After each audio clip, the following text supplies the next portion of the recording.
16 सोमवार की व्रत कथा। एक समय श्री महादेव जी पार्वती के साथ भ्रमण करते हुए मृत्युलोक में अमरावती नगरी में आए। वहां के राजा ने शिव मंदिर बनवाया था, जो कि अत्यंत भव्य एवं रमणीक तथा मन को शांति पहुंचाने वाला था। भ्रमण करते समय शिव पार्वती भी वहां ठहर गए। पार्वती जी ने कहा, हे नाथ, आओ आज इसी स्थान पर चौसरपा से खेले। खेल प्रारंभ हुआ। शिवजी कहने लगे, मैं जीतूंगा। इस प्रकार उनकी आपस में वार्तालाप होने लगी। उस समय पुजारी जी पूजा करने आए। पार्वती जी ने पूछा, पुजारी जी बताइए जीत किसकी होगी? पुजारी बोला, इस खेल में महादेव जी के समान कोई दूसरा पारंगत नहीं हो सकता, इसलिए महादेव जी ही यह बाजी जीतेंगे। परंतु हुआ उल्टा, जीत पार्वती जी की हुई। आता पार्वती जी ने पुजारी को कोढ़ी होने का श्राप दे दिया कि तूने मिथ्या भाषण किया है। अब तो पुजारी कोढ़ी हो गया। शिव पार्वती जी दोनों वापस चले गए। कुछ समय पश्चात अप्सराएं मंदिर में पूजा करने आई। अप्सराओं ने पुजारी से उसके कोढ़ी होने का कारण पूछा। पुजारी ने सब बातें बता दी। अप्सराएं कहने लगी, पुजारी जी आप 16 सोमवार का व्रत करें तो शिवजी प्रसन्न होकर आपका संकट दूर करेंगे। पुजारी जी ने अप्सराओं से व्रत की विधि पूछी। अप्सराओं ने व्रत करने और व्रत के उद्यापन करने की संपूर्ण विधि बता दी।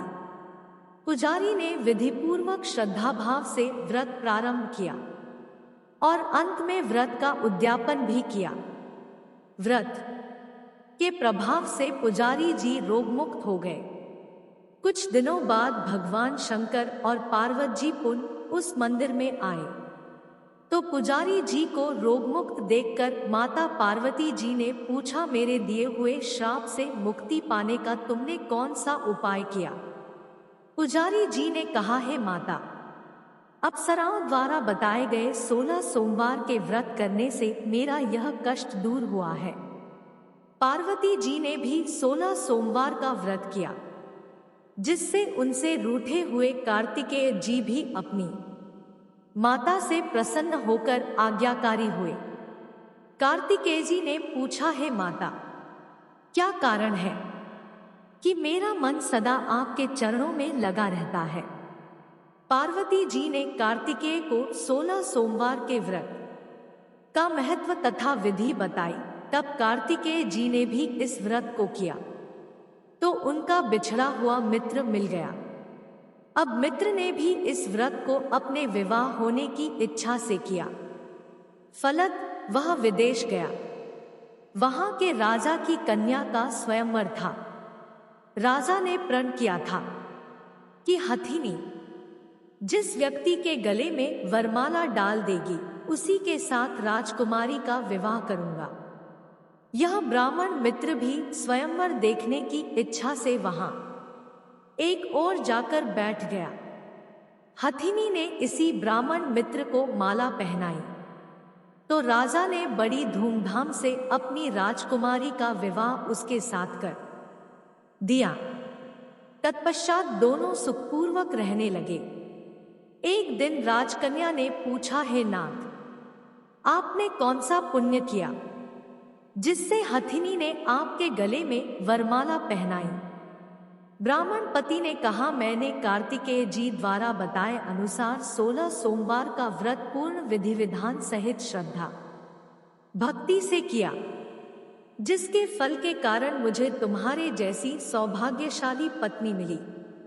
अब तो राजकन्या ने भी सर्वगुण संपन्न पुत्र प्राप्ति के लिए व्रत किया और सर्वगुण संपन्न पुत्र प्राप्त किया। बड़े होकर पुत्र ने भी राज्य प्राप्ति की कामना से 16 सोमवार का व्रत किया। राजा के देवलोक होने पर इसी ब्राह्मण कुमार को राजगद्दी मिली, फिर भी वह इस व्रत को करता रहा।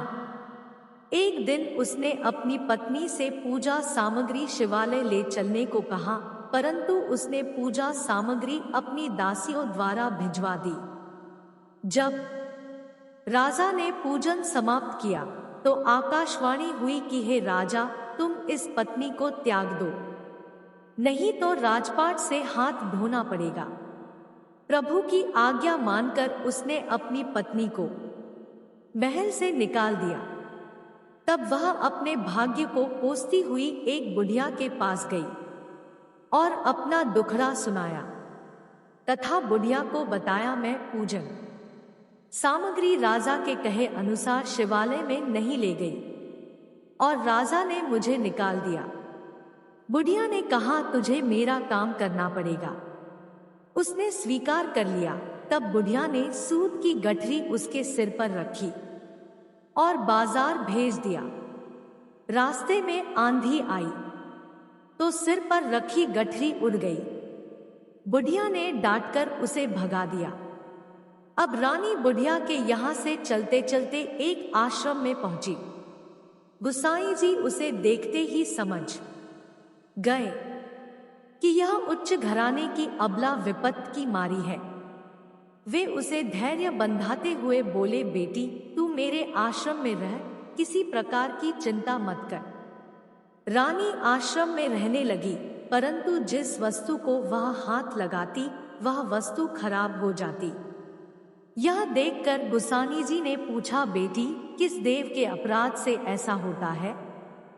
रानी ने बताया कि मैंने अपने पति की आज्ञा का उल्लंघन किया और शिवालय में पूजन के लिए नहीं गई, इससे मुझे घोर कष्ट उठाने पड़ रहे हैं।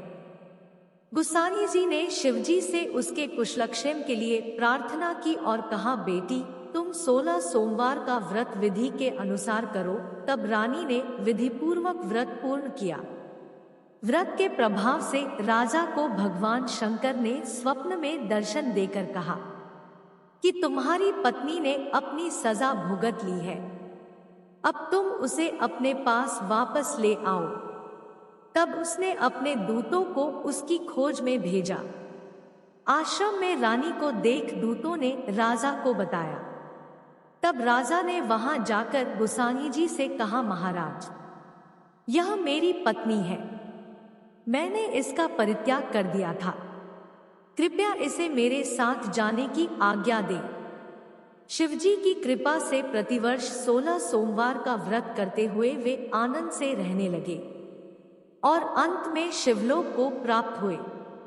कथा सुनने के पश्चात शिवजी की आरती जय शिव ओंकारा गाएं। दोस्तों, अगर आपको यह कहानी पसंद आई हो तो वीडियो को लाइक करें और चैनल पर नए हो तो चैनल को सब्सक्राइब करें। कहानी को अंत तक सुनने के लिए धन्यवाद।